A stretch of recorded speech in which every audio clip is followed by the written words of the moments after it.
Esam par birokrātiju. Konservēsim, redz šodien vairāk konservas, jo birokrātija ir milzīga. Tā ir visaptveroša. Un tā...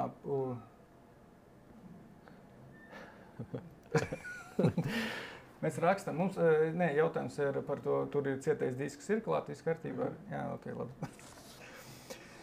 Labi, tad pa cik Evika Siliņa ir deklarējusi, ka birokrātijas mazināšanā ir prioritāte, un vispār birokrātija ir mazināšana ir ne tikai prioritāte, bet tas ir centrālā tēma, kopš es sevi atceros politikā.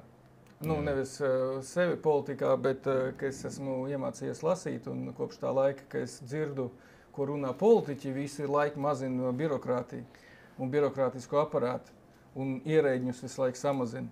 Bet, kā mēs zinām, gadu no gada birokrātija aug un ierēģņu skaits palielinās. Jā. Un tad rodās, pirmkārt, divi jautājumi. Kas vispār LE ir tāds birokrātija un kas ir ierēdnis? Sāksim droši vien ar definīcijām. Kas ir birokrātija? Birokrātija. Birokrātija, man liekas, ka to vajadzētu apskatīt uzreiz, sadalīt divās daļās. Birokrātija, un arī, kad cilvēki runā, viņi parasti runā par divām lietām. Viņi runā par cilvēkiem, par birokrātiem, un to, ko mēs gribam parasti samazināt, arī sadalās divās daļās. Viens ir cilvēku skaitu, par ko tu arī minēji, un otrs ir, tā birokrātiskais sloks, bet birokrātiskais sloks nav gluži tā, ka tev tie cilvēki uz kakla sēž virsū, varbūt kādam sēž, bet kopumā, ka viņi sēž, bet tas, ko viņi tā kā saražo, vai drīzāk tas, ko viņi tev, prasa, viņi tev prasa iesniegt to, šito vēl kaut ko, un es teiktu, to cilvēku radītais darbs, vai apkalpotais darbs. Un tad tas ir, laikam, otrais jautājums par ierēģiem un kāpēc to tā vispār varētu saistīt kopā.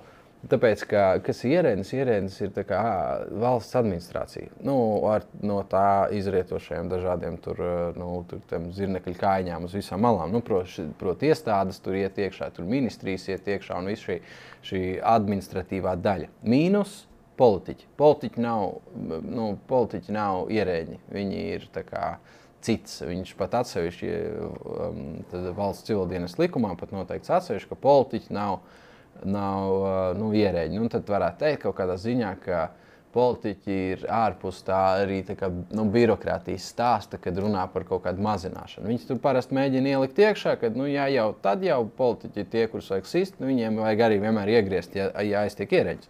Bet īstenībā runājot par birokrātiju, jārunā tātad viens par ierēģiem, īstenībā, tā ir tā administratīvā daļa, tāda administrācija, tā ir tie birokrāti, tie tad ir tie ierēģi. Un darbs, tas ir faktiski tā daļa, ko tad viņi tur saliek un ko viņi prasa no citiem cilvēkiem izpildīt, lai saņemtu kaut kāds pakalpojums vai kaut ko vienalga ko, vai atbildi kaut vai no viņiem. Un tad tā būtu tā birokrātijas mazināšana arī būtu jāapskata, manuprāt, no divām daļām. Viens ir, ko tas nozīmē, cik viņi daudz ir un ka tad mēs viņus samazinātu skaitu, ko tas vispār varētu nozīmēt, un kas tad galā ir tas, ko mēs tur gribam samazināt. Un darbs, un no kurienes tad nāk tas sloks, un ko tur var darīt.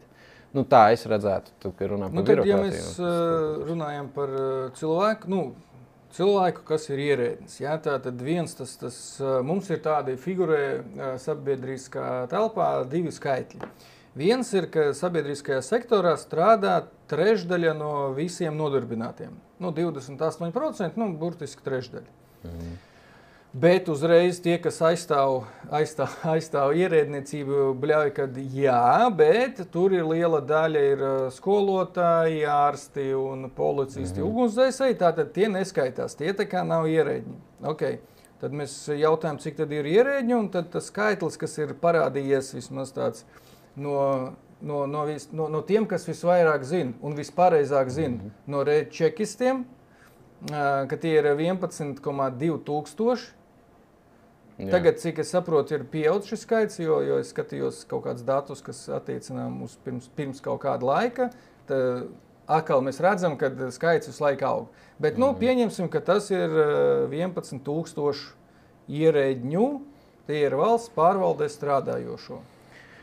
Jā, Jā, te uzreiz, tas, ko tu pateici, faktiski vajadzētu atkal. Vienmēr ir, lai saprastu, jāsadala divās daļās. Viens tev ir tie ierēģi, kas ir tā administrācija, ko es teicu, tā administrācija, bet otrs arī te, kas saka, publiskajā sektorā strādājošie. Tur varbūt izklausās ļoti liels tas cipars, bet tie tev ir visi tie, kas saņem no publiskās, faktiski no nodokļu naudas,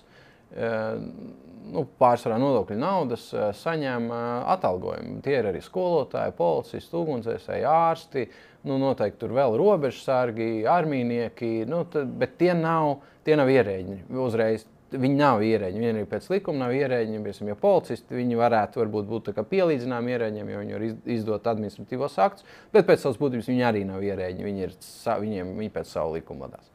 Un tāpēc viņus likt pie tās birokrātijas klāt un pie tā publiskā sektora var tikai daļēji. Viņus vispār būtu jāapskata, viņi ir, to visu jau, kad skatu un tos lielos procentus sauc, tas ir kādēļ? Tādēļ, ka ir sloks uz kopējo sabiedrību. Viņi nepienes klāt, tiešā veidā nepienes klāt tādu papildus līdzekļus, viņi tur nodokļus nomaksā, bet viņus nodokļus nomaksā no tās naudas, ko viņiem ir samaksāt no nodokļiem, tā idejas. Tad viņi tajā visā cilpiņā nerada papildus tos eiro. Un tas ir tas, kāpēc viņus tur piemin, mums ir liels, tad trešdaļa no visiem, apmēram trešdaļa no visi darba spēka mums ir valsts maizē, nodokļu maizē.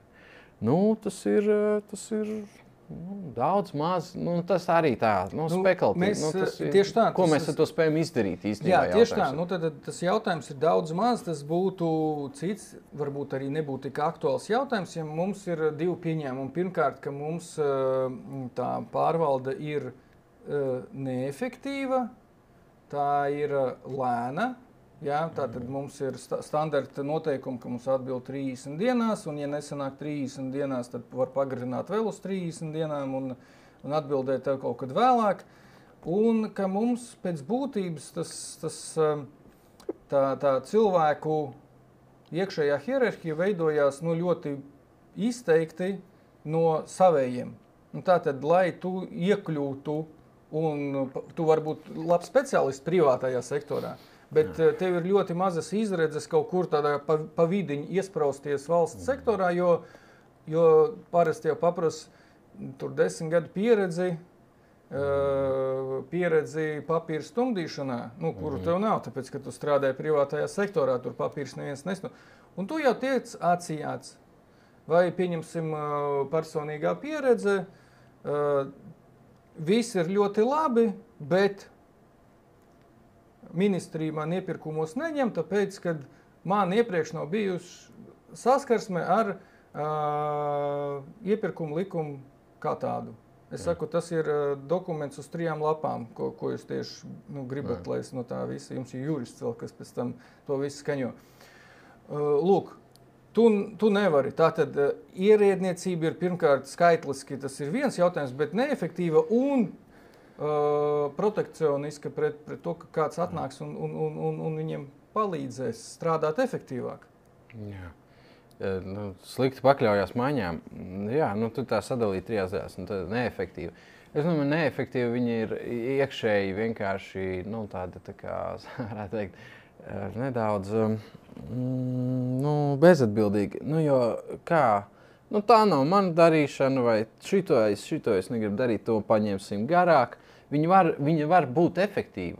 Tie cilvēki, mana pieredze tāda, ka viņi spēja izdarīt darbu ātri un ļoti spējīgi. Viens no tādiem labiem piemēriem ir zemnieku protesti zemkopības ministrijā, kad bija nepieciešams, viņi sarakstīja uz lapām vairākām to, ko viņi grib, lai izdara.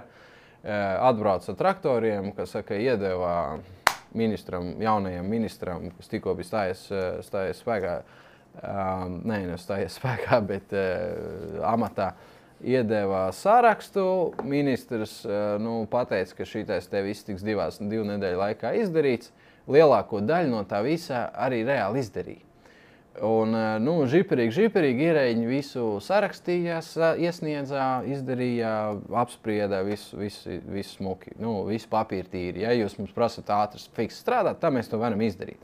un visu pārējo gadu viņi atkal, man te ikdienas darbiņš, man te viena tikšanās, man te vēl kaut kas. Redz, tu neesi atkarīgs no tā, ka tev ir, privātajā sektorā, tev visu laiku jādomā par to, vai tu atstrādā pats sevi.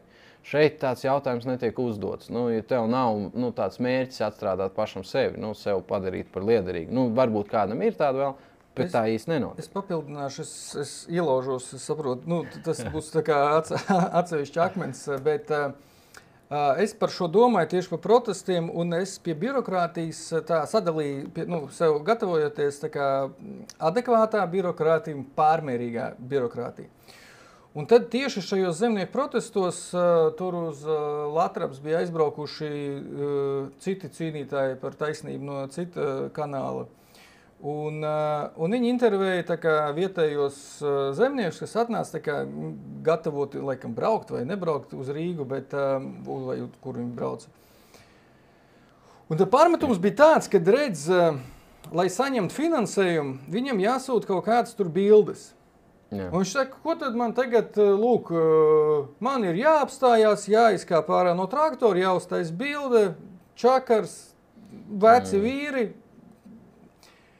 Un tad es sēdēju un domāju, pagaidi, bet šī tā ir tā adekvātā birokrātija. Tu prasi, lai tev iedod naudu.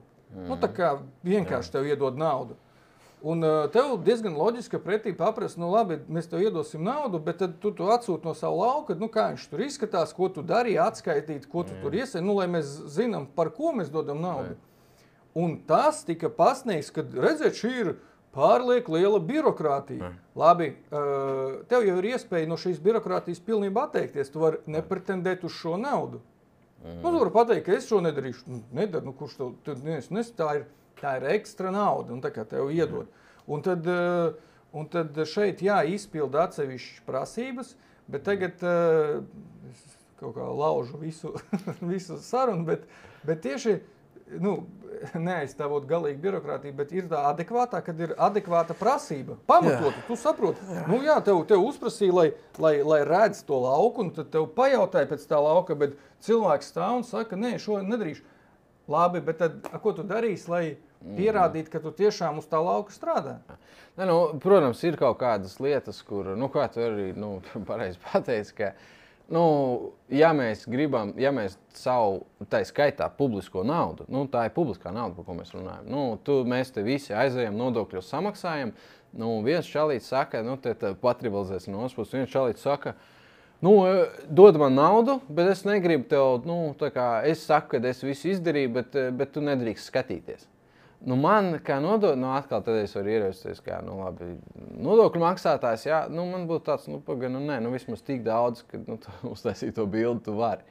Tas nav pārmērīgs, teiksim, sloks, un tieši tā.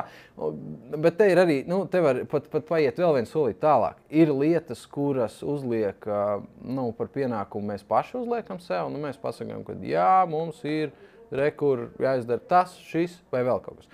Bet tad ir arī tādas lietas, kas ir īstenībā no Eiropas uzlikuši. Jūs gribat tā Eiropas fondi, fondu naudu, kurai noteikti, viņi nāk ar noteikumiem. Viņas nav tāda brīvā nauda, ko jums nav, dariet, ko jūs gribat. Tur iestādiet puķītes vai vēl kaut ko. Un varbūt, ka viņiem pat ir iestādiet puķītes, bet tad jums ir jāpierāda, ka jūs tās puķītes esat iestādījuši, jo mēs jums dodam par to naudu. Un, kā to var pierādīt, un ir tikai tik daudz veidi, un tad viens no tiem var būt tāda nofotografēšana, tu nofotografēt, dabūt par to naudu. Ja tu to negribi darīt, tā arī, kā teicu, tu to var nedarīt. Tas ir tā, citi tā uzreiz grūti iedomāties, bet jā, un tā arī varētu sadalīt. Un tie būtu pie tiem darbiem, ko es liktu iekšā. Dažreiz mūsu ierēģi pārcenšas, un pārcenšas ar to, ka viņi mēģina kontrolēt nesakarīgi daudz vai nesakarīgi bieži, kad tev atbrauc viens, apskatās, vai, nezinu, kāza ir dzīva. Atnāk otrs, paskatās, vai, tas ir atsevišķās situācijās. Atbrauc nākamais, piefiksē, kults arī ir, jā. Tā tur, labi, pa katru tu tur kaut kādu naudiņas saņēmis. Bet nu, tad atbrauc trešais, viņš paskatās, vai tur tas kas krīt no tās gazas ārā, vai tas tur atbilst standartiem. Pēc tam atbrauc nākamais, apskatās, vai tas, ka tu esi uz lauku viņus tur izsējis, vai tu esi pareizi to izdarījis un pareizā laikā un pareizā formā. Un tad ir jautājums, nu, vai patiešām to visu nevar darīt vienā reizē. Ja? Bet tad jau tas ir, atkal, cik tas ir liels sloks tam cilvēkam, bet cik tas ir arī liels sloks pašam aparātam. Kāpēc mēs tik neiedzīgi tērējam neefektīvi, kā to arī norādīja, neesam vēl tikuši no tā neefektīvi, tik neefektīvi tos resursus. Jo šeit mēs pazaudējam, kāpēc birokrāti jau varētu būt miljoniem, miljardiem uz katru cilvēku 20, ja viņi nebūtu dārgi. Ja tas neizmaksā dārgi visiem viņus uzturēt. Tā jau ir tā problēma, ne jau tas, ka viņi ir visādi citādi, jo viņi netraucē.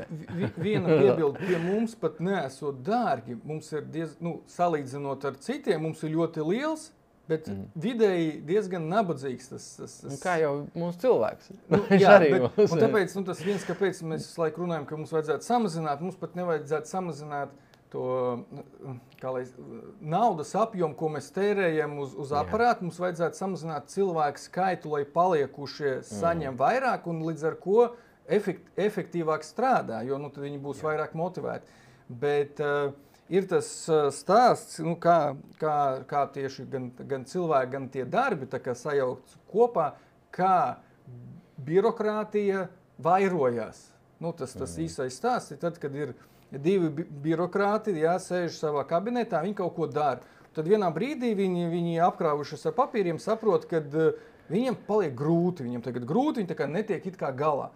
Un viņi domā, ko darīt. Ko darīt? Diezgan loģiski, ka jāņem trešais. Viņi pasauc trešo, un tad konstatē, ka uz trešā tad vairs sanāk, ka nepietiek tā pilna darba. Tad viņi izdomā to, kā tu sāki braukt pārbaudīt, vai gaisma pareizi deg. Un tad jau it kā viņi atkal ir visi sev darbu ir atraduši, viņi atkal tagad strādā. Un viņi strādā, bet tad viņi pat riem ar to jauno savu regulējumu atkal ir noguruši un pārgurst, un viņiem vajag ceturto. Viņi dabūna ceturto, bet tad konstatēja, ka atkal viņiem tagad kaut kā brīvā laika bišķiņ pa daudz. Ko darīt? Tad viņi izdomā, ka viņi tai kazas pārbaudīs, kas no tās kazas krīt ārā, un tagad viņi brauc, un tagad viņiem ir jābrauc, viņiem vajag auto, viņiem vajag blakus vēl kaut kādus palīgus, jaunas atskaites, un viņiem paliek grūti. Un šiem 4 paliek grūti, un viņi domā, ko darīt, vajag ņemt 5, kas palīdzēs, un 5. jāizdomā kaut kāds amats. Un tagad tas notiek ilglaicīgi. Mēs jau vairs nevaram atrast to sākumu, kā bija sākumā, kad bija maz un efektīvi, bet mēs tagad redzam, ka mums kaut kādas lietas dara 100 cilvēki, katrs dara kaut ko savu unikālo, kaut gan varētu to visu apvienot, un tad arī nebūtu šī birokrātiskā schēma, kur katrs palīdz bišķiņ katram, tad mēs visu laiku ņemam cilvēkus, jo mums ir grūti. Bet tagad jautājums, vai mums visiem viss tas ir jāskatās, tas ir tas tavs stāsts par gaismām un kazām. Jā, tad arī kā paši sev uztais darbu, un pieņemt darbā. Un pie tam, te ir arī jāsaprot to, ka visi šie cilvēki īstenībā ir, tas ir kvalificētais darbspēks. Ierēnis var būt tikai ar augstāko izglītību. Tātad viņiem visiem ir augstākā izglītība, viņi visi ir mūsu kvalificētais darbspēks. Tas ir kritērijs, jā. Tu tā nevari no skolas soli pa taisno iziet. Bet tas jau uzreiz viena kāja tajā iekšā, kad īstenībā tas cilvēks, viņš publiskajā sektorā, mums pietrūks darbspēks. Mums nav tā, kad mums mums viņas nav kur likt. Šis ir tas darbspēks, ko vajadzētu pārkvalificēt kaut kur citur. Viņš varētu privātajā sektorā iet, viņš tur arī reāli varētu normāli strādāt un integrēties iekšā. Es nedomāju, ka tur būtu problēma. Bet te vajadzētu to solīt atpakaļ, tā kā tu arī pareizi teici, kad paspērt solīt atpakaļ, pastīties, kā mēs to visu darām, ko mums vispār no tā visu vajag. Un varbūt ir kaut kādas lietas, ko mēs varam nedarīt. Un ja pretī, es teiktu tā, ja pretī nav nauda vai pretī nav sabiedrības drošība, tad reāli drošība nevis kaut kāds izdomāts, pievilks aiz matiem kaut kāda 0,001% iespējamība, ka kaut kas tur notiks. Bet reālā tāda, varētu teikt, finansiāli pamatotā drošības apsvērumu kaut kāds jautājums. Jā. tad, piemēram, nezinu, tam šķūnim, ka viņam patiešām, ko tu tur esi uztaisījis, nespēja. To vajag pārbaudīt, bet pārbaudīt to, vai viņam, es nezinu, kas tur varētu būt. Lai paliek. Bet šī noteikumu ierobežojumu pārbaužu un tādu drošību caur noteikumiem, tā ir vispār liberālās politikas būtība. Jo lai šķirtu jebkādas tādas konfrontācijas, bet tādas idejiskās, kad mēs kaut kā sāksim konfliktēt savā starpā, mums tiek ražots jauni ierobežojumi, lai tie kāda būtu, līdz ar ko ir jaunās pārbaudes, lai tā kā teica, kad pirms tur kaut kādiem gadiem, lai nodot māju, tev bija 3 mapes, tagad tev ir 10 mapes un pa katru jautājumu, un no vienas puses, jā, tas jautājums ir tā kā svarīgs, bet vai tiešām tādā unikāli padziļinātā, tīpaši mēs zinām, ka pretī jau nav tā, ka iedziļinās, neviens jau tās 10 mapes vārds vārdā neizlasīs. Tāpēc, ka tas nav fiziski iespējams, tad viņam jāpaņem savi tie jaunie darbinieki, kuriem tad ir vienkārši jāiedod, jūs lasat, jūs sēžat lasat, tā viņi varbūt nesaprot, ko viņi lasa. Tur ir tie iereņi, tur ir tas palīgs un augšā ir tas paraksts. Šitais būvniecības, tas arī padarbojas būvniecības, kā saka, lauciņā, un tur diezgan izteikts ir tas stāsts, ir tie vecie, teiksim tā, arodmeistari, lai nesaukt konkrēti, tur neuzbruk kaut kādai konkrētai nozarei, jā, bet ir tie veci arodmeistari, kur tur tās parakstiesības, viņš ir tas speciālists, kurš var parakstīties. Viņam acu gaišums ir sen pazudis un vēlme parakstīties. Viņam, teiksim, vēlme parakstīties ir palikusi, tas tā kā tu aizies darbu, paraksties, dabū un algai mājās. Bet tas, kas reāli dara to darbu, ir apakšā tie palīgi. Jūs esat vesela kaudze palīgiem, kas izdara to reālo darbu un saka, ok, šitad paraksties, te viss ir kārtībā. Un tā ir arī, vai tā nav ilūzija par drošību. Vai tā nav ilūzija par drošību, ja tā ir tāda tajā sektorā, tad iespējams, ka viņi ir daudz kur citur.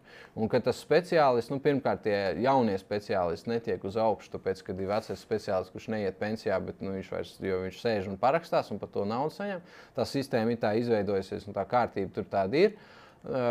Bet tur tā ir problemātiska. Tā ir reāli problemātiska situācija visur, kur tās kontrols ir. Viņi saradījuši to situāciju, viņi salikuši sev tos palīgus apakšā, viņi izveidojuši tādu sistēmu, kur tu vari augšā nedarīt faktiski neko, visu priekš tevis atnes.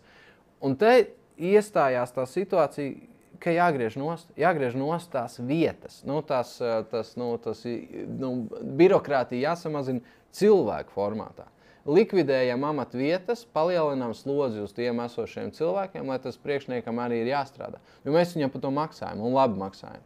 Un tad vēl nāk papildus nodevs, ir vēl visādas iestādes, kurām ir papildus nodevs par to, ka tu paraksties, par to, ka tu paskaties, par to, ka tu piecelies, par to, ka tu apsēdies. Šeit ir, es papildinu to drošības sajūtu, kad arī šī schēma vai šī darbība, kas paredz, kad mums ir tā hierarhiskā sistēma, kas savukārt paredz to, ka jaunie ir vecie, un otra problēma ir, ka jaunie sāk no apakšas, viņi ir centīgi, viņi ir vēl jauni, viņi ir enerģiski, viņi grib izsisties.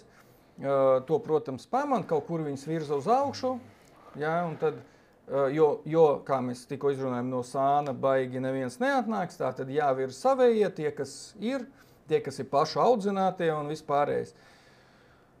Viņš līdz kaut kādam līmenim aug, protams, viņš kaut ko saprot, bet mums katram ir savs limits, un tad viņš viņu ieliek amatā un redz, ka viņš netiek īsti galā.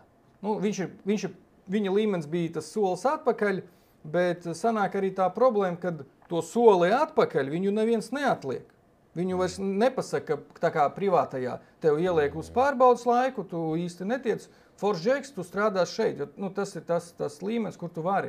Kā mēs tā esam pamanījuši valsts sektorā, bieži cilvēks vai no aiz vecumu uzlien kaut kur augšā, tāpēc, ka iepriekšējais bija tik vecs, viņš aizgāja pensijā vai citur, un nav jau cita. No malas tu neņems, tu ņems to, kas no apakš. Pat ja viņš nav līdz galam derīgs, kompetents un var atbildēt par šo amatu, viņu turēs, tāpēc, ka viņš pirmkārt ir savs no sistēmas, un nākamie jau tādi paši. Tu viņu nevar atlikt atpakaļ, tu viņu var tikai stumt uz augšu. Un mums sanāk, kad rezultāts, kad ļoti daudz kur ir nelīdz galam kompetenti cilvēki, tā iemesla dēļ, ka tā sistēma sevi sargā no ārpuses un stumj bez tādas, kā lai pasaka, baigā apdoma. Mums nav ilgtermiņa tas pasākums. Tas nav dienests īstenībā, lai gan to raksta tas civil dienests likums, bet pēc tās būtības tas nav dienests. Viņš vai, pareizāk sakot, viņš it kā tāds ir mēģina viņu tā taisīt, bet tur nav tāda izkonkurēšanas stāsts. Tu vari apsēsties vienā vietā, kur tu jūties komfortabli, kaut kādu, tur departamentu direktoru formātā. Un es gribētu teikt mūžīgi. Kamēr vien tu nesakaitinās kaut kādu valsts sekretāru, kurš ir augšas, vai politisko vadību, kas mēģinās ar tevi tajā īsajā laikā, kamēr viņi tur atradīsies izrēķināties, tikmēr tu tur vari veģitēt, un tev pat nekas daudz nebūs jādara. Bet mēs to apzināmies, un tā ir sistēmas viena no problēmām, kad šādu cilvēku ir daudz. Mēs šo pirmdienu ampelējamies ar 2002. Gada valdības telefonu grāmatu. Jā. Un mēs konstatējam, ka cilvēki 20 gadus sēž turpatās. Turpatās viņi bija 2002. Gadā tajā grāmatiņā vārds, uzvārds, amats. Viņš joprojām, ja būtu jauna, vienkārši tāds grāmatas, es neteicu, 22 gadi vienā amatā, vienā krēslā, tā nosacīti. Es teiktu, ka 90. beigās kāds sakrāmēja tur, pabeidza aizpildīt tās amata vietas tajās ministrijās, vairāk viņas neļauj taisīt, tie paši, zin kā, viņš uz privāto sektoru, viņš negrib iet, viņš nezin, kā tas ir un ko tur darīt. Viņš paliek tajā publiskajā sektorā. Citur it kā, ārpus viņa kompetences, viņš ir iedomājis, ka 20 gadus es darīšu vienu to pašu. Nav tā, ka tā baigi komfortabli jūties, tagad aiziet uz pilnīgi jaunu nišu. Varbūt tev vajadzētu to darīt, jo cik ilgi tad tu vari tajā komforta zonā atrasties. Tāpēc jaunie mēģina visu laiku sev kaut ko pieķert klāt, bet redz, publiskajā sektorā baigā problēma. Tad tu, ja arī tu gribi kaut kur kārpīties uz augšu, tu sāc kaut kādā, vienā ministrijā, vienā iestādē, tad tev priekšā čalis jau 20 gadus neiet prom, neizskatās, ka arī kaut kur ies, un viņš tiks ar savu kafiju un priecājas. Saproti, ja es gribu kaut kādu karjeras izaugsmu, es nevaru te patās haslot un tikt uz augšu. Tas man nav civil dienas, tādā, ka es tagad man būs jauna pakāpe un jauna pakāpe. Tā jaunā pakāpe ir, labi, tev jāiet uz citu ministriju, uz citu iestādi, tev cits konkurss, kurā tu piedalies, tu esi tur kaut kādu pieredzītu, var jau piedāvāt un pateikt. Sistēmas iekšienē, tu vienalga esi nosacīt savējs, tu vienkārši esi no blakus istabas. Bet tu esi no vienas mājas, tu esi kaimiņš atnācis. Tas arī būs uzrakstīts, lai tikai šitā arī varētu iet. Tas tādā izteiksmē tas būs dienests. Jo tev ir jābūt kaut kādiem pakāpēji, lai tu uziet augstāk, Ok, viņi formāli uzraksta, un tagad ir arī tur Siliņa, piemēram, teica, ka vajadzētu būt iespēja ienākt arī no malas. Bet tā kvalifikācija, lai ienākt no malas, tad, kad tu lasi to specifikāciju, viņi ir, ja neuzrakstīt vienam cilvēkam, tad 5 cilvēkiem. Un tie 5 cilvēki visi ir publiskajā sektorā. Tāpēc kā? Tā vienkārši sanāk. Tāpēc, ka tā ir viena no prasībām, kas ir ielika, ka tev ir ļoti liels... Viņi nepasaka, ka tev jābūt tur, bet viņi pasaka, ka tev jābūt bijušam, vadījušam, piemēram, tur, kolektīva ar sabiedrības saliedētības formātā, tur, 100 cilvēkiem.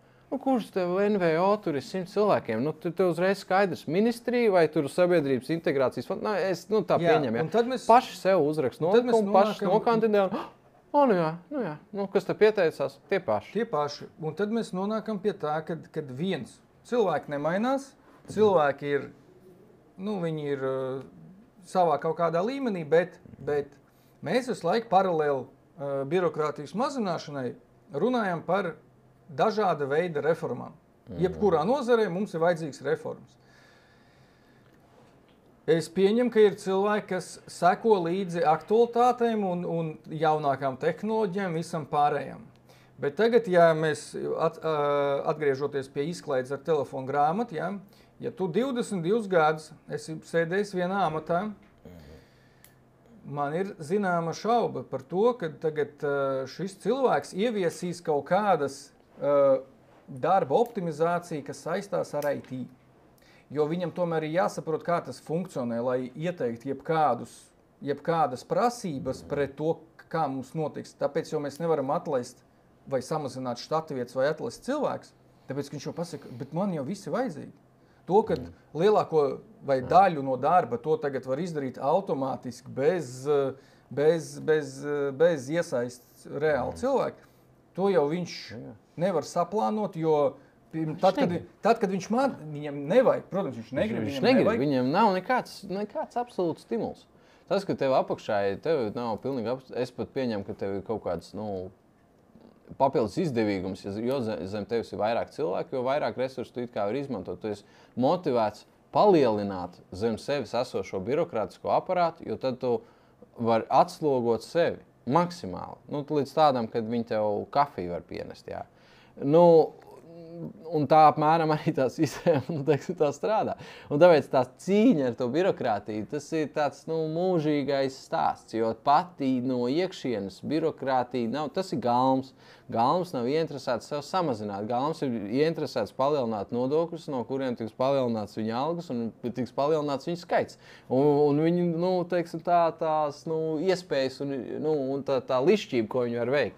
Tāpēc mēs arī redzam, ka visaugstākajā ierēdniecības formātā tā ir pavisam cita dzīve. Tas ir, viņi dzīvo, tad saka, viņi atraut no realitātes. Viņi ir atraut no realitātes.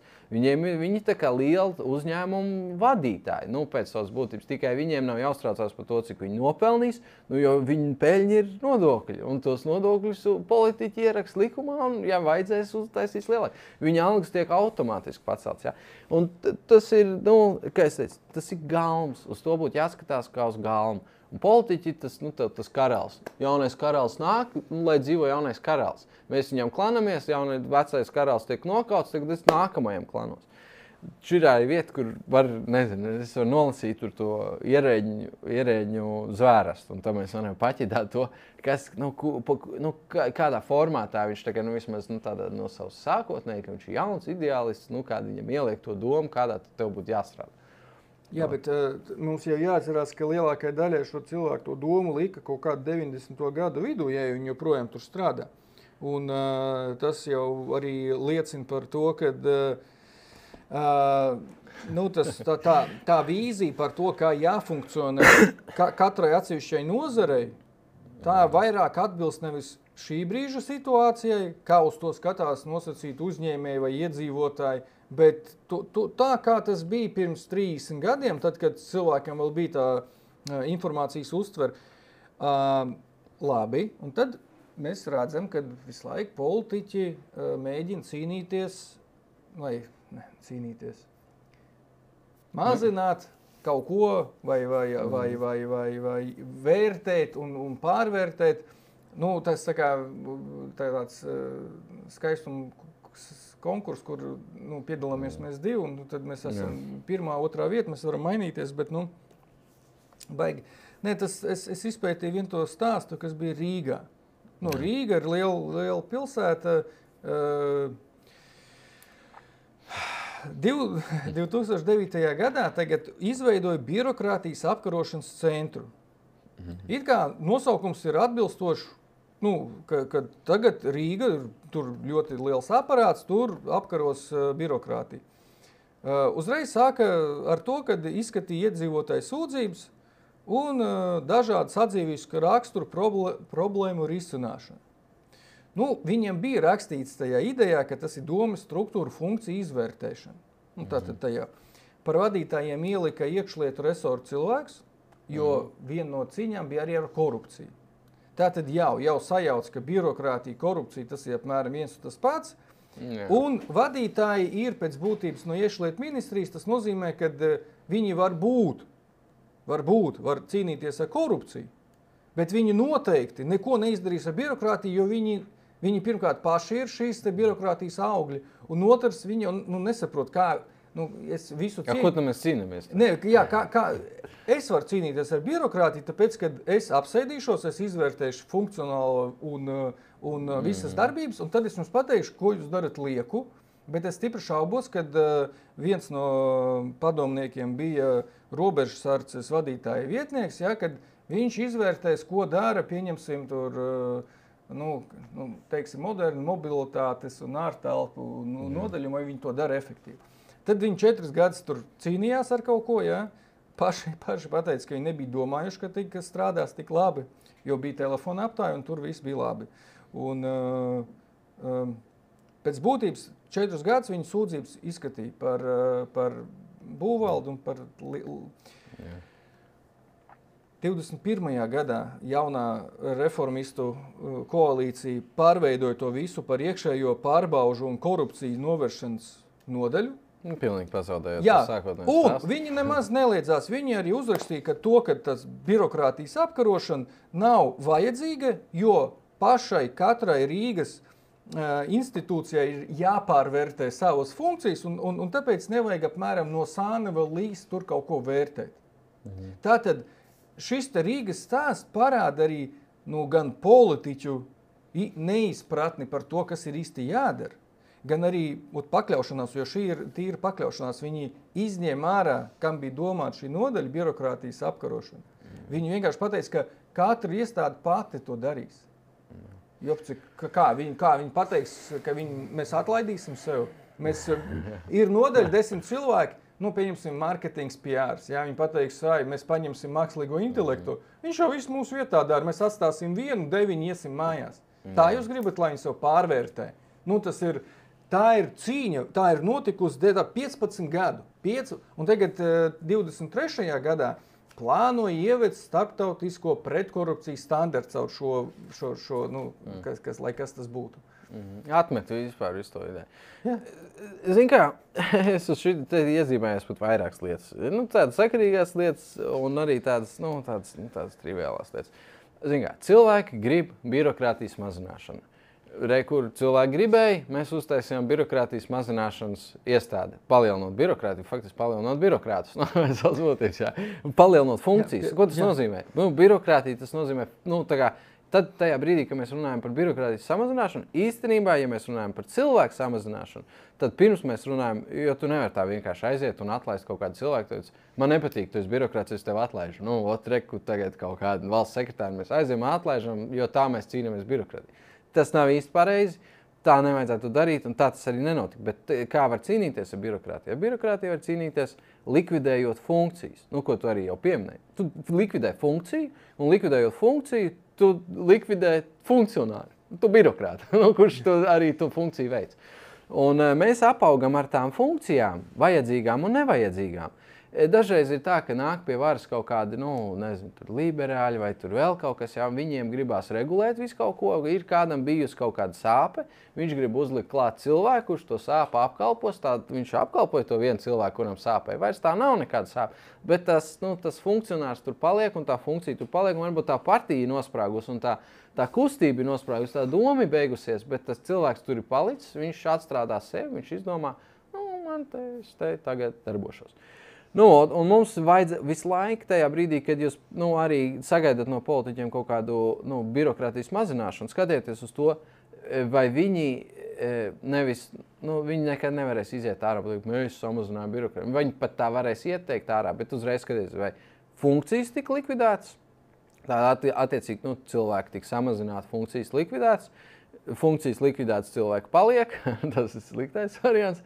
Funkcijas pārvirzītas, apvienotas, pie apvienošanas arī var tikt vairāk no cilvēkiem. Dažreiz tā dara, ka saliek kopā, viens paliek liekas. Jo arī nav tik viegli, viņi ir sarežģīti, viņi ir nātreni. Tu nevari viņu tik viegli izravēt. Citēšu šajā situācijā citēšu vienu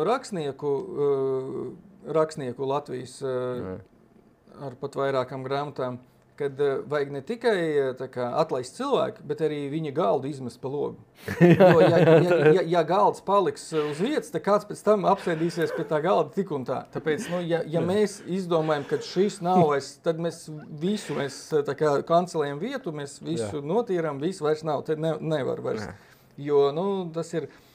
Un atgriežoties par rekurkā no 2... Aiznaklo kabinets. Jā, tieši tā, tad sadedzina. Tā kā ir tā filma šausmu, kurš tur viesnīcā, kur nevienam nedeva to vienu numuru, jo tur kaut kādas šausmu lietas notiek. Tad šeit arī, tad vienkārši viss neeksistē. Rīgas, kā tu saki, Rīgas stāsts bija par birokrātijas apkarošanu, bija, kad pavairoja nedaudz to birokrātiju, uzreiz uztaisīja nodaļu, tur ielika kaut kāds džeks. Kur rullē? Jā, viņi kādam kaut ko. Un tagad pagāja mums atkal 15 gadi, jauna premjera, jā, netika jauns Kučīnskis. Kučīnskis arī grib cīnīties ar birokrātiju, viņš mazinās. Viņa piedāvājums ir izveidot komisiju birokrātijas mazināšanai. Tātad, tas ir atkal, mums ir... Jauns kabinets, jauni galdi, jauni datori, jauns čals. Jā, mums sākās birokrātija ar birokrātiju. Un tas viņa arguments bija, ka tas būs efektīvāk, jo tad viņi varēs efektīvāk piesaistīt ekspertus un vēl kaut kādus džekus, un tad tie efektīvāk varēs kaut ko darīt, bet to visu veidojot, mēs varēsim redz šādi. Un otrs, kas man, ko es valsts kancelē ar ekonomikas ministriju, tas atgriežoties pie būvniekiem, sākuši arī birokrātijas mazināšanu, tā kā pa nozarēm, kas ir prātīgāk, jā, tad paņemam nozari, tad sākam tirzāt to vienu nozari, kas ir. Bet šī nozara ir nekustamo īpašumu attīstības joma. Es pieņemu, ka no šīs nozares ir tāds lielākais lobijs, ka viņi var viskaidrāk noformulēt, ko viņiem, kur viņš čakarē. Tad ar viņiem vieglāk runāt, jo viņi ir visi biznesmeņi, viņi atnāk, viņi noliek šādu papīru, saka tā, šis viss ir normāli, un tad šo lūdzu kancelējiet, jo šim nav jēgas. To, kas normāli, tur arī jāapskatās. To jāapskatās, bet vismaz tas kas viņu... čakarē, tur arī izdala divu, dažas lietas pamatot čakarē, jo vajag. Tas ir tas darbs, process, jā. Bet, teiksim, arī tas nozares izvēle. Mēs sākam, Kučīnskis cīnīsies no sākuma turpat no kabineta, jā, ar savu jaunu komisiju, jo, ja mēs pareizi atceramies, pa komisijām mēs piemaksas saņemam, jā, tāpēc, jo vairāk komisijas, Kučīnska kungam, jo vairāk viņam darba laiks, un viņš priecājas par to. Bet šo nozari, ideja ir pareiza. Tieši tā, sašaurinam līdz nozarei, un tad runājam ar nozari, nevis runājam. Bet šī ir viena nozare, kurai pretī ir, kas varētu būt būvvalde, un tad vēl kaut kāds pāris... Būvniecības valsts kontroles birojas visticamāk kā lielā iestāde, un tad apakšā zem viņas tur tie vispārējie būs produkti. Tad viena, divas iestādes, jā, bet mēs jau saprotam, ka mums ir, viens ir, ka tā ir sistemātiska problēma, un šādi to vajag darīt var, bet tas būs ļoti ilgi, jo mēs tās nozares mums nav 5. Mums ir. Viņi grib, kā es to saprotu, viņi grib tos darbus raut nost. Viņi tos cilvēkus, viņiem it kā būtu vienalga, bet viņi grib tos darbus raut nost, kad viņiem ir par daudz prasības. Mums jūs gribat par daudz no mums visu kaut ko, un tas mums prasa visu laiku, un tas mēs reiz kavējamies, un mums ir grūtāk saņemt kaut ko, atļaujas bankas tur, visādas tur garantijas noteikti vajag un apdrošināšanas vajag un kas tik tur vēl nav. Būvniecība ir apaudzēta ar visādām, pirms tu vari sākt kaut ko būvēt, tev ir jābūt kaudzītēji, kur viss ir apstiprinājuši, 5 cilvēki ir paskatījušies, izdarījuši. Un tur ir patiešām daudz tās cilpas, kurām jāizlec cauri, lai tu uzbūvētu kaut ko. Tur ir tās sabiedrības vajadzības.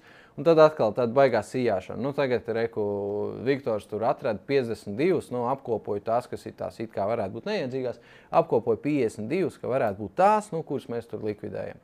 Man ir jautājums, kas tad tās būs lietas, ko tur likvidēs, un tad tur paskatīt, jāskatās tur iekšā ir uzreiz, cik tas ir vajadzīgs, ko nozīmē likvidēt, un kas tas ir. Es pieņemu, ka tur ir visādas nevajadzīgas lietas, tur ir tāds dubultās vai kaut kādas, ko var izdarīt viens, vai ko vajag kaut kas apkopots. Bet tu pieskaries vēl vienam būtiskam aspektam klāt. Un te arī var arī to pašu ekonomikas ministriju paskatīties, arī beigās palikt zem BVKB apakšā.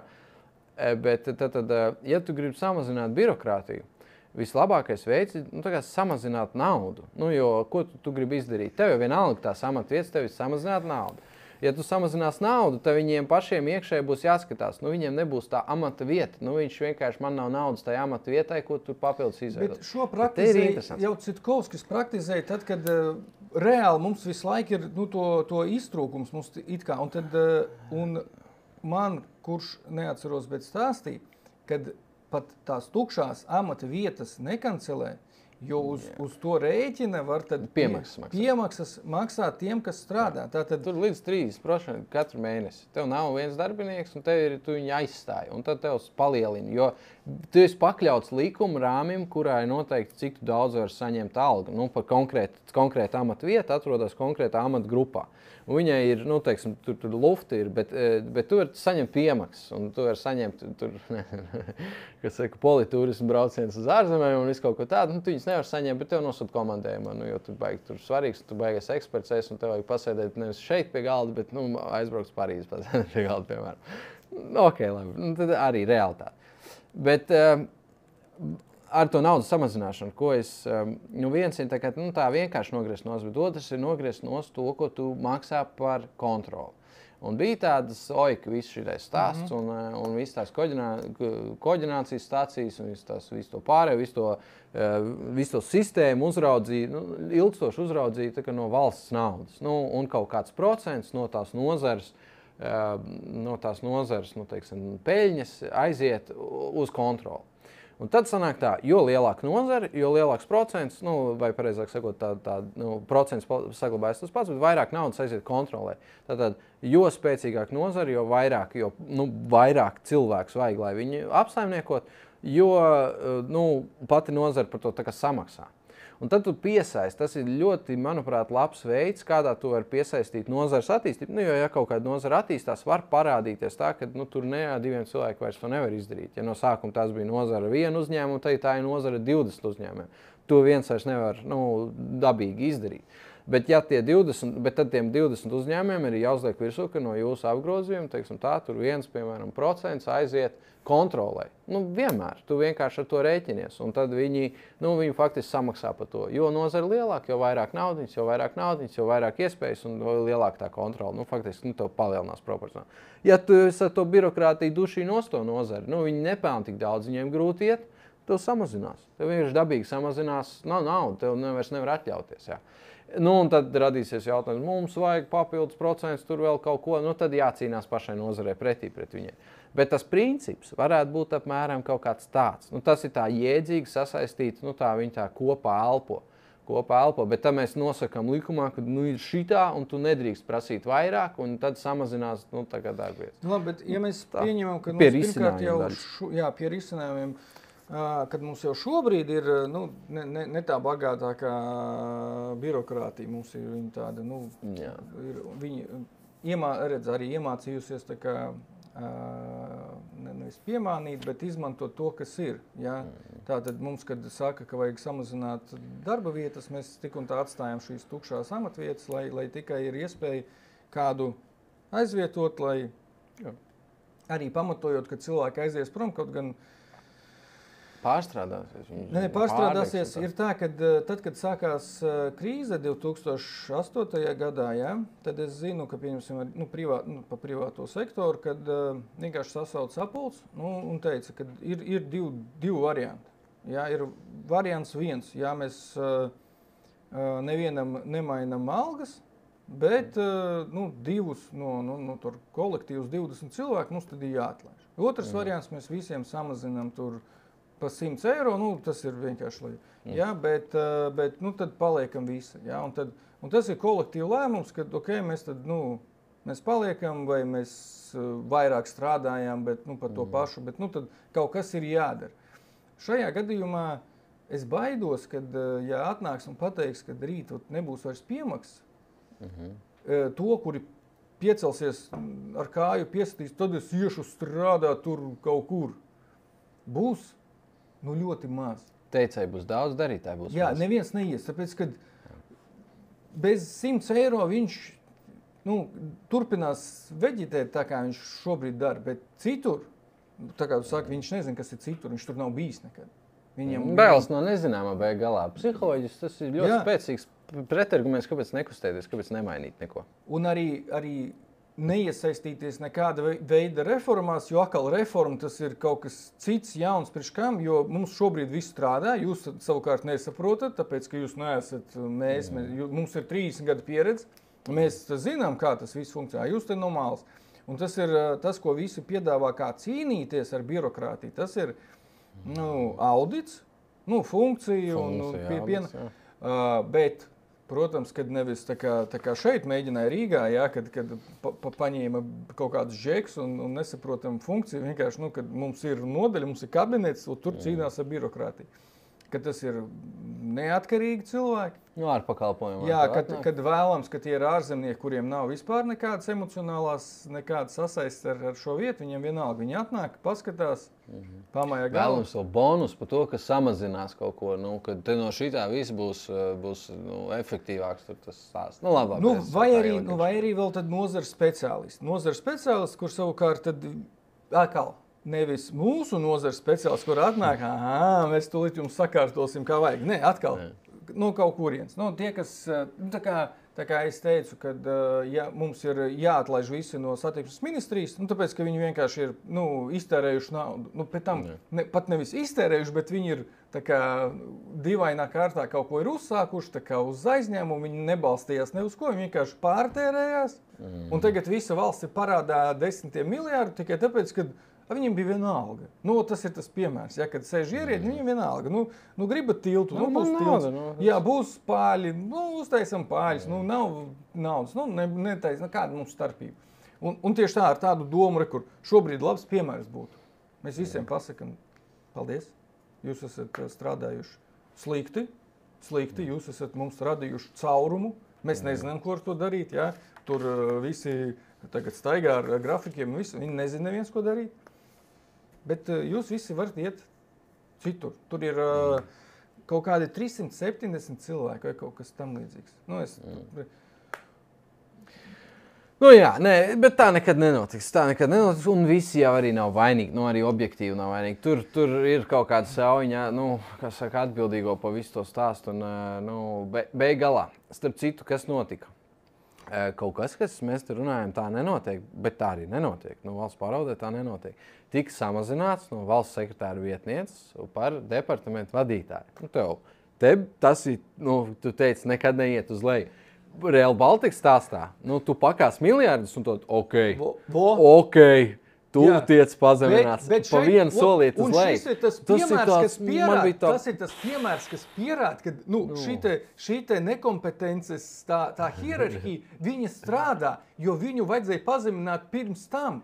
Un iespējams vēl... Viņi būtu pazemināti jau līdz, es domāju, ka tur to cilvēku vajadzētu pazemināt vēl pāris reizes, tā cikliski līdz visu cieņu apkopējiem, bet tāpēc viņai vajadzētu sākt tā kā bet mēs to izdarām nevis tad, kad mēs konstatējam, ka viņi ir nekompetenti. Pateikt, klausies. Pazemināt līdz fiziskam darbam. Lai iet uz dzelzceļā praksē. Iedot to āmuru un tad par ritiņiem, kur sīkties tādā redzēja, tā strādā. Es nezinu, pārbauda brēmas vai ko, bet redz, kur ir tas piemērs praksē. Viņu pazemina nevis tad, kad konstatē, ka viņi īsti nevāk. Nav. Un tas nav pārmetums. Kā lai pasaka, mēs neesam... Kāds viņu tur ielika? Tom arī vajag pazemināt. Viņi arī vajag pazemināt uz fiziskam darbam. Tas bija tas, kas uzgāja augšā, tikpat kompetents kā viņa. Viņam jau arī, viņš neieliks cilvēku, kurš viņu noēdīs. Pareizi. Viņš ieliek to, ko zina, kad šī... Paklausīgs iesmēns. Jā. Bet tad nomainās. Te dažreiz arī gadās tā baigā problēma to, ka politiskās vadības, tāpatās arī tiem funkciju auditiem. Man te viens tāds arī augsts līmeņa ierēdnis, valsts sekretāra vietnieku līmeņa. Tas tur, tu varētu uzreiz teikt, tā kā ierēdniecības daļā, ministrijā, otrais uzreiz pēc valsts sekretāra.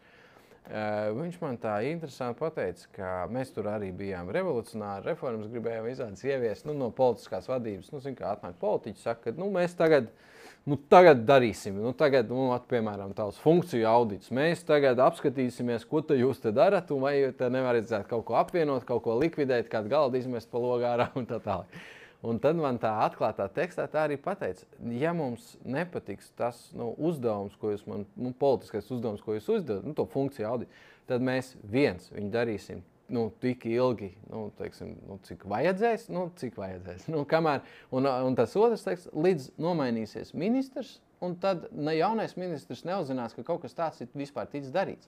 Nu, tad nomainās ministrs, un viss, kas mums nepatīk, mēs saņurcam, izmetam izkastē. Un tā, ka mēs nobrīfējam jauno ministru, nu, tad jaunai ministram pasakām par tiem darbiem, ko mēs te darām, mēs pasakām tikai tos, nu, kas ir mums tā kā vēlamie. Tas ir tāds galma pašaizsardzības tāds mehānisms, un cilvēki nu, tā arī atklāti pasaka, šito tu vari nedot. Nu, šitais nebūs. Mēs to termiņu iesitīsim tik dziļi, nu, tā kā golf tajā terminoloģijā, tik dziļi zaļajā, nu, šitajā zālē, kad tas būs dīķim pa vidu, nu, tā umbiņa apmēram. Un kamēr tu viņu dabūs ārā, būs jau saule norietējusi, un tu varēsi iet pats mājās. Bet tagad atbild man kā cilvēks no politikas. Arī man video vienu no tādiem... Ko darīt? Nē. Čakša. Čakša atnāca uz izglītības ministriju, ar kaut kādām domām par reformām, un iztīrīja visu augšu. Apmēram tie cilvēki, kas šādi varēja pateikt. Jā, es domāju, tieši tā iemesla pēc.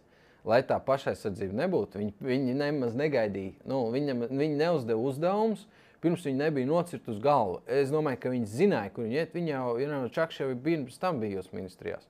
Tie vecie ministri, viņi tad vai nu viņi zina, viņi zina, kā notiek ierēģiņa sabotāža.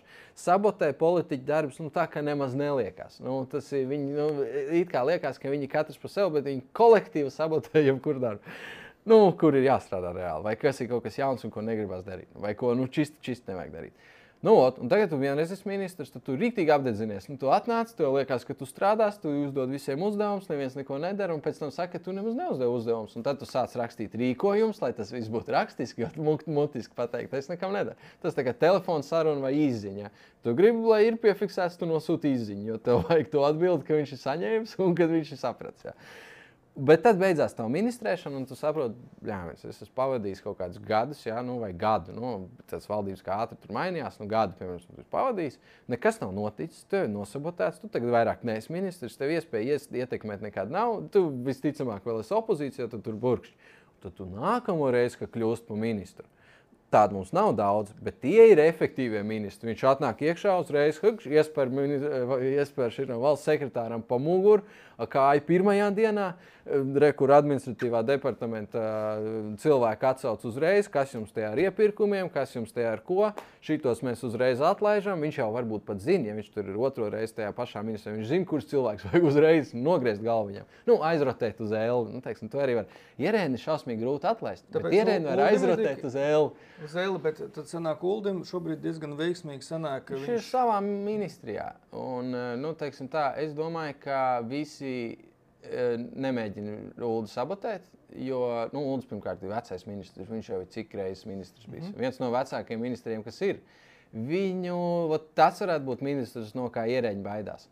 Jaunajiem ministriem tur var paskatīties, kā ierēģi raust viņus. Vienkārši čakarē un raust. Viņi pat varētu paši vēl nezināt to. Bet tie, kas iepriekš nav bijuši ministrijās, tā ir savu karaļvalsts, tas ir galvas, kas aizsargā pats sevi. Un cilvēki pat tā kā, es nezinu, nesaprotu, neredz to. Bet tā ir ļoti interesanti, tur seriāli varētu uztaisīt par to, kā tas viss notiek. Ja tā nebūtu viss valsts resursu izšķērdēšana maksimāli, par to ir stāsts, tas būtu pat ļoti interesants, labs materiāls. Mēs runājam, visu laiku, ka birokrātija, tas kaut kas abstrakts, un ierēģi tie ir kaut kādi ļoti abstrakts cilvēki, kā tur kaut kādā intervijā lasīja, ka tas ir tāds cilvēks pelākā uzvalkā, tāda neizteiksmīga seja, un tad nevar saprast. Bet tā ir iespējams pat lielāka problēma nekā kaut kādi politiķi, kas līdz galam nav kvalificēti, jo pat ja atnāk dažreiz cilvēks ar labām domām, viņam, viņš grib darīt, viņš grib kaut ko izmainīt, bet tur sēž šie, kas amatos tos 10 gadus, un viņi saka, Viņi saka, jā, bet pēc tam paiet gads, un tu saki, kur ir rezultāts? Tu man neko neteici. Tā ir reāla situācija, kas man ekonomikas ministrijā, kas strādā. Nē, mums nav tāds uzdevums bijis. Jā, es atceros, mēs toreiz runājam, bet mums nekādu uzdevumu neuzdeva. Un tad tu saproti, es tikko pakās veselu gadu darbu izpildēju. Jo viens ir izdomājis, ka nē, šī neuzdeva. Un tā bija mana mācība, ka tad, kad tu ministra birojā strādā, Ja tu gribi kaut kādu uzdevumu dot, tev jādod rīkojums. Nu, tam jābūt uzrakstītam uz lapas, tur jābūt termiņam, tur jābūt visam papīram. Tev ir, kā politiķiem, papīriem jābūt tīriem, un tev pašam jāsako līdzi. Jo savādāk, nē, es neko nezinu. Darbs? Kas ir darbs? Kāds darbs? Un kas ir interesanti, vēl mums vienbrīd šo visu mēģināja risināt ar šitām rotācijām. Kad rotē turpu šurpu. Bet tas ir, zin kā, ja tu burkā ir daudz šie astoņkāji. Nē, bet kas mums burkās parasti dzīvo skorpioni un zirnekļi, ja? Un tad, ja tu vienkārši viņu pakrati, ja, tad viņi kaut kā samaina vietas, ja, bet tas jau neatceļ to, ka tā ir burka ar... Tā rotācija, es uz to skatos, tikai uz ēli viņas aizrotē. Tu esi bijis kaut kādā labā vietā, kur tu esi labi iekārtojies. Un pie korupcijas apkarošanas, pie birokrātijas, kāda atšķirība tu nomaini vienu birokrātu otru vietām, tas nesauc birokrātiju vispār.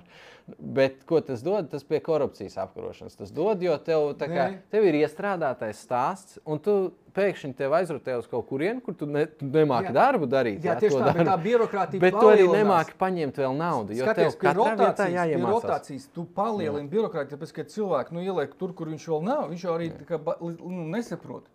Viņš to darīs ilgāk, nekā viņš to pašu darīja tur. Bet vismaz viņš nemācēs nozagt tur. Viņš nemācēs paņemt vairāk naudiņu vai vispār izmantot ļaunprātīgi. Bet vairākumam nemaz nav ko nozagt.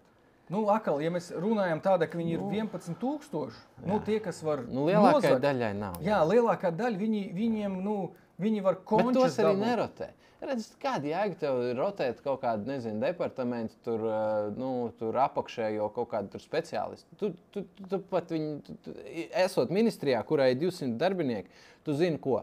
Es no politiskā runāju. Viņi savā starpā varbūt pat arī visi viens otru nezinu. Tev ir 200 kolēģi.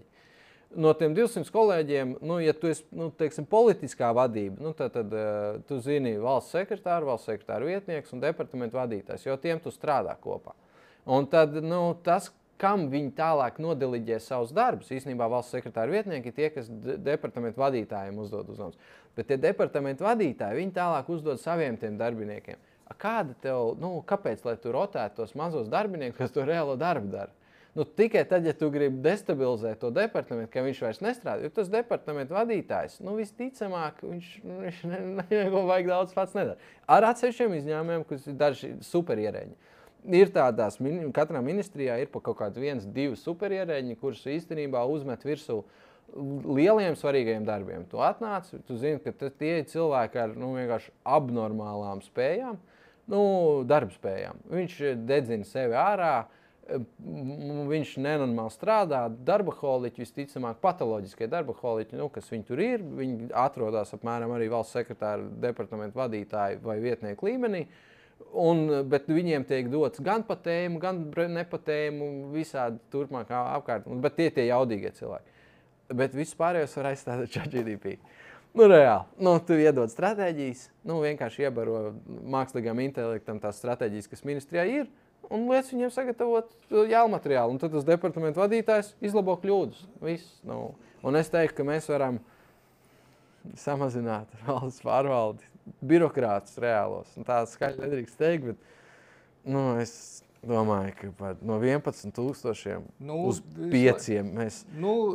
bet es... tas ir tas un tad būs funkcionāli. Labi, ok. Un tad pieņemsim darbā tos, kas tu būs pa daudz atlaist. Bet ar pirmo griezienu atlaid 5,000. Kāpēc? Tāpēc, ka liels darbs ir... viņš ir automātisks, viņš ir klišejiski vienkārši, bet viņš ir tas, tev jāuzraksta atbilde, tev jāsēž un jābūt tur, ja kāds pajautās. To šobrīd var mākslīgais intelekts izdarīt. Es domāju, ka tas arī notiks, bet, Bet redz, mēs tagad saprotam, ka pat tā pa lielam, visi saka, ka, lai apkarot birokrātiju, ir nepieciešama politiskā griba. Bet ar to var nepietikt. Tev ir jābūt tādai politiskai gribai, kad apmēram visi ministru kabinets, viņi tā kā ierēdniecība ir kopā, un tad arī pretī ir jābūt, ka tas ir tāds... Tad mobilizēta kampaņa. Tā kā, man liekas, ka tas bija The Godfather, kur viņi iet, lai tu mafiju. Es nesaku, ka tā ir mafija. Viņi nenodarbojas ar pretlikumīgām lietām. Šitie ir likumīgi. Kā Gerhards iepirkumi. Gerhards iepirkumi, jā. Kola ģimene. Jā. Tavs bijušais, pa ko man jūlijā, starp citu, būs. Kurš ir? Tas, kas parlamentārais bija Gerhardam. Jā. Jūlijā to nezināju. Labi. Es jau pat aizmirsu viņu. Kronbergs, ne? Jā. Bet tev vajag tā kā, samobilizēties, ka tu bez mazliet vienā dienā. Labi, politikā tas tā nenotiks. Viss mīnus kabinets, slēgtā sēde, visi ierēģi ārā. Mēs tagad apsēžamies pie klau. Visi apmainās ar pieredzēm, labākajām pieredzēm, kā to darīt. Un tad viņi pasaka, ka mēs tas ir, ko mēs gribam sasniegt. Mēs viens otru aizsargāsim, saliksim īstus termiņus. Tad nāks, bija Citkovs, kas vienā brīdī nāca un teica, ka tu mēģināji atlaist valsts sekretāru ministrijā. Uzreiz viss valsts sekretārs sametās virsū, politiķi iejaucās ierēdniecībā, viņi te mēģina izrēķināties politiski, kā liels sliktie politiķi. Viņi mēģina kaut ko darīt, lietas labā, māk iesakties. Citkovs, kas uzreiz, traki, tas aparāts sev aizsargās. Bet, ja tu tā baigi patiešām ļoti gribētu, patiešām iet un aktīvi to darīt, tad tur ir iespējas, ko darīt. Bet visādi citādi mūžīgā cīņa ar dzirnavām, vai beidzirnavām. Un šito turpinās darīt. Nekad nemobilizēsies viss ministrs kabinets, tas nav iespējams. Šitā birokrātiskā problēma nav tikai Latvijā, tā ir visas pasaules problēma. Viņi vienmēr notiks. Kamēr neatnāks kaut kāds trakais un vienkārši vaiprātīgi neatlaidīs pārāk daudz cilvēku, kā es teicu, no 11,000 vai 12,000, vienkārši neuztaisīs kaut kādu tādu revolucionāru atlaišanu uz 5,000 cilvēkiem. Aparāts nesabruks. Viņš iebuksēs. Viņš šoks viņam būs. Vienbrīd būs šoks. Tad viņš atkal noslāņosies, pieņems atkal darbā apakaļ kaut kāds cilvēks, mēs pakāsīsim kaut kādas funkcijas, nevajadzīgas un vajadzīgas arī. Pieņems apakaļ līdz kaut kādiem 8, un tad būs tā, it kā nekas nebūtu bijis. Tas outputs, tas darba outputs nemainīsies. Tas ir mans, es nevaru pateikt, ka tā būs. Tā ir mans sajūta. Un ja mēs ieviestu ChatGPT, es saku, mēs varētu arī palikt pie tiem 6-7 tūkstošiem. Un ko nozīmē 6-7 tūkstoši? Tas nozīmē apmēram, mums šobrīd ir kaut kāda laikam 7% no nodarbinātajiem valstī, tieši ierēģi. Tas lielais aparāts ir ap 30, šitais ir ap kaut kāds 7. Ja, teiksim, OECD saka, administrācijai vajadzētu veltīt ne vairāk kā 10% resursu. Tad pie cilvēka resursu mēs arī varētu teikt, ja pāries pār tiem 10%, tas ir jau ding, bet tu sajūtīs sabiedrību vienkārši, kad ir jau perabors. Es teiktu, ka mēs Latvijā varam aiziet uz 5%, un tas būtu tas super efektīvās Latvijas stāsts. Mums ir jādabūna 2% apmēram samazinājums kopējā ierēdniecības skaitā pret nodarbinātajiem valstī. Tā. Kad no kopējā nodarbināto cilvēku skaita valstī 5%, es pilnīgi šito izvelku no, kā saka, pēcpuses no to ciparu. Bet tas apmēram, ja šobrīd 6-7, es saku, ka mēs varam šito nosist uz leju līdz ja es būtu politiķis un es piedalītos vēlēšanās, tad es apsolītu, ka ierēģņu skaitu no tiem 11 dabūs uz 8, tātad 3,000 būs samazinājums. Un nekad netikt ievēlēts. Un arī cilvēki, un tu to nekad neizpildīt. Es saku, tas viena sasaukuma laikā, tad tas sistemātiskai darbībai jābūt. Tad tev ir jāpārņem vara valstī. Ja tu teiksi, ka realistiskais, es no 11,5 tūkstošiem, tur kaut kāds 11,5 bija tas tūkstoši, es līdz 11 samazināšu. Un tad jau būtu wow, īstenībā tas jau būtu wow samazinājums. Mēs te velkam pa 10, 15 video uz leju. Jau ir uztaisīts un gaida, kad es likšu ārā, un tur bija par to, ka korupcija un idioti ir mūžīgi. Un šeit es varētu papildināt, ka arī birokrātija, idioti, birokrātija un... Mums te galdi jāmet ārā, tie datori jāsāk dedzināt. Jāsāk dedzināt, bet, diemžēl, bet tad visiem šis uzdevums ir iedots. Es ceru, ka kāds kaut ko, kaut kur varbūt izdarīs. Bet, diemžēl, birokrātija tā ir kā mafija. Ir visur un... Tu tur neko nevar padarīt. Un es tur neko nevaru padarīt. Tā kaut kā. Tā kaut kā.